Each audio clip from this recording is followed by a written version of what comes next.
I'm excited. I had a bit part in the movie. You know, every now and then, when uh, you're not the central focus of a film, you know, and your part comes up, you're like, oh man, I'm glad that's out there, and that's a piece of tape that I can use, and the movie's great. So I'm excited. I'm hoping the appeal grows, and maybe we'll do Kings of LA 2. Save the best for last. I'm Duane Finley, and it was an amazing route. It was amazing working on this film. I had a great time. I'm glad it's out now. Like, great question. I appreciated it being out. We sometimes get to work on projects, and Buddy Lewis, who I've known a long time, I didn't even know he was in the movie. I didn't even know he was in the movie. I blame this guy, but it was a great time. Well, you just made a point in regards to the gentrification and the rebranding, if you will, of South Central.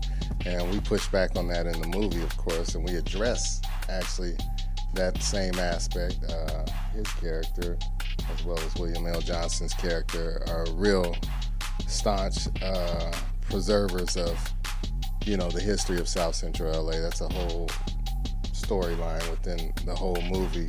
But me being from LA and growing up in LA and being a product of the great Southern migration, grandparents post-World War II migrating out here from the South, preserving that story and also kind of adding a little bit of fiction to it was important. But us controlling that narrative and me being an LA guy, I felt it was very important.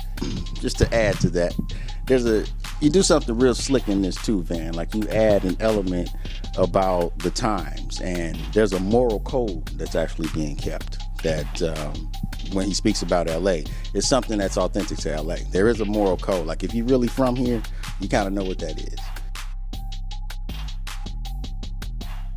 You know, Van based the character on somebody, but I think we all sort of know a guy like this character that I played. He's a businessman, but he's community based. All the people know him, from the thugs to the politicians to, you know, he's that guy. I'm trying to get to make sure that things that I do aren't always, there's humor in it, but I'm not playing comedy.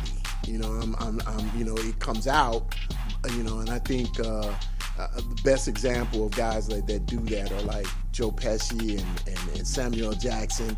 They play hard core roles, but the humor just comes out of what they're doing, you know, sometimes. So even De Niro, those kind of guys have a comic beat sometimes that's great. And Van is a good director, so he helped me, hey man, bring it back, try this, you know. So it helps when you have a director that's an actor's director.